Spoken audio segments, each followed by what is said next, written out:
Take a look at the team on the other side of the bay, and that's the silver and black. The Oakland Raiders have won 2 games in a row, and I'll tell you, Len, they're starting to gel. They're starting to play a little better. How much credit goes to the offensive line? Are they coming together as a unit? Yeah, quite a bit. I think, you know, they probably could have won here, Jim, in Atlanta a few weeks ago. Would have been on a 3-game winning streak. But we'll take 2, even though they haven't beaten two great teams in a row. But I think the offensive line has started to gel. I think we saw a little bit of that here in Atlanta with McFadden running the ball a little bit better. And Carson Palmer, Jim, is at his best, as most quarterbacks are, when there aren't people in his face. He's still a pretty capable quarterback. The people I talk with that are pretty close to the Raiders contend that he can still make every throw, you know, the suggestions that his deep arm strength has waned some in the last 3 years probably aren't true. So, yeah, as the offensive line goes, I think the Raiders go well. So Mother Nature has thrown the NFL a curve because of Hurricane Sandy that's blowing through the East Coast. They moved the trade deadline back a couple of days to Thursday. Do you at all expect either the 49ers or the Raiders to become a little active with the extra 48 hours to work with?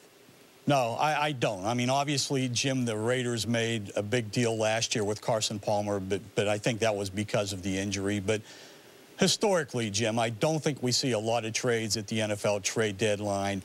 In the 22 seasons since 1990, I think there have been something like 29 trades involving maybe 33 veteran players.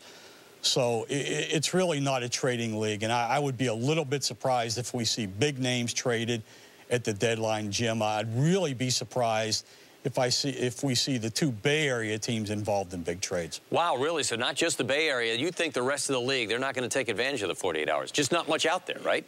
No, you know, Jim, we've seen some big names mentioned in rumors. Steven Jackson in St. Louis, D'Angelo Williams in Carolina, Steve Smith in Carolina as well. There are probably some phone calls being made. But again, historically, Jim, it's not a big trade league. That's not to say there won't be some minor trades made. Some teams probably trying to improve their depth. Maybe it's safety, maybe on the offensive line. I've heard a lot of names kicked around. But big trades, Jim, they just don't happen in the NFL. All right, it was a big win for us to go on the road, like you said, against a division rival and get a big win. And now we've got to continue to build on that. I think our guys are beginning to develop a little bit of confidence, and we got to continue with that. We always want to do better. But at the end of the day, when we needed to run it, and we needed to close out a football game and win a football game, we were able to do it. And at the end of the day, the only stat that we're real concerned with is winning and losing. And we were able to get the win yesterday. So that was Dennis Allen from earlier today. The Raiders get the win over Kansas City, 26-16. Welcome back in Chronicle Live. The post-game live crew together again. Bill Romanowski by my side, Lorezo, Neal, a pair of 16-year NFL guys. And boy, this Raiders team, they've won a couple of games in a row. And the big thing, the defense forcing those turnovers, Romo. You got to love the way they're winning the turnover battle. Absolutely. You know, you got the 2 interceptions, then we got helped out by Castle.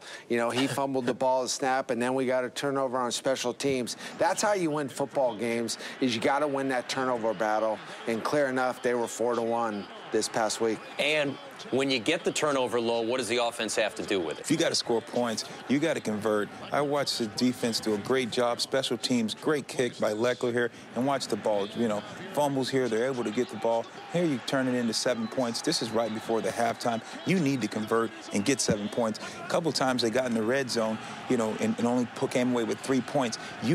People talking about how to be successful on 3rd and short and converting. You have to get in 3rd and 2 to 3. Now you're not predictable. You can run or pass on 3rd and 2 to 3. When you're in 3rd and 12 or 13 or 10, it's hard to convert that. So they got to keep that down, and they can have success. Well, if it's 3rd and 12, don't run a 10-yard route, by the way.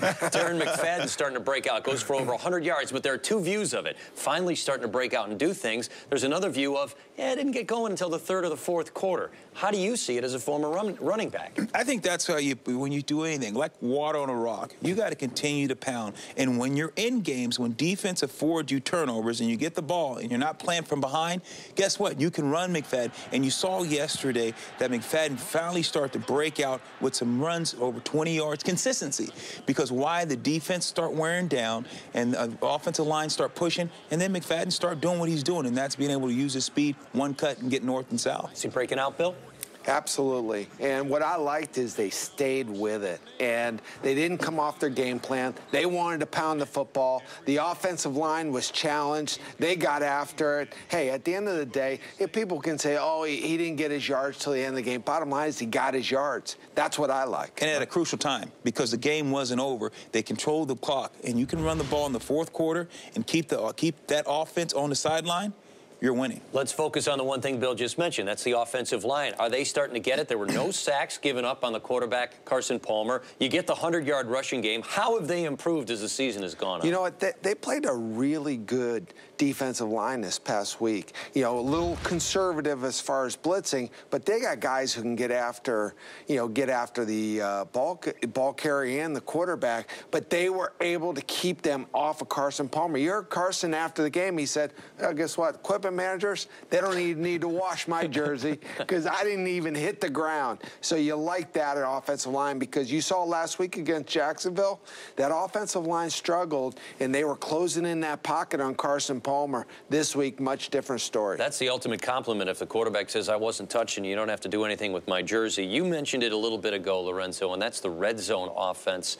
1 for 6 in the red zone. That's unacceptable. You can't compete for a playoff spot if you go 1 for 6, but why haven't they been good in the red zone this year? Well, we show you some plays here. You watch Moore. He drops the ball hits him. Carson able to extend the play with his feet. What does he do? Hits Moore, who's a big-time receiver, right in the hands. That's 7 points. That's changed. That's taken that. Instead of making it 7, now you only pick up 3. Right there. Everything was good till the ball got there. You got to make that catch. And so you got to convert on 3rd down. Right here, it's 3rd and 10. It's hard to convert on 3rd and 10 because teams can sit back and play cover 4, play some zone. But when it's 3rd and 3 or 3rd and 2, it makes it more manageable because now the defense has to prepare for run or pass. So they're just not reading each other. But you're a believer, Bill.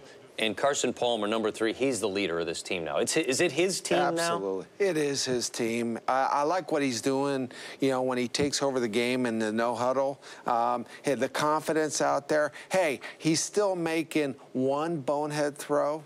I'd love to have that first play back. I know he would. There's, you know, a play or two in every game I know he'd like back, but he's getting better and better. And it's not like he's doing it with a lot of talent. So these guys are really, you know, feeding off his energy, and they like the smarts that he brings to the game. They like his leadership, his presence. And bottom line, leadership is about getting it done on the field, and he's getting it done on the field. All right, guys, there you have it. The post-game live crew coming up on Sunday. Tampa Bay Buccaneers come to town. They're coming off a win in Minnesota, and they've had 10 days to prepare for the Raiders. We'll see how that goes. Post-game live crew is Bill Romanowski, Lorenzo Neal, and every once in a while I show up. The last couple of weeks they've won without me, but we'll see how they do coming up on Sunday. Guys, thanks for your time.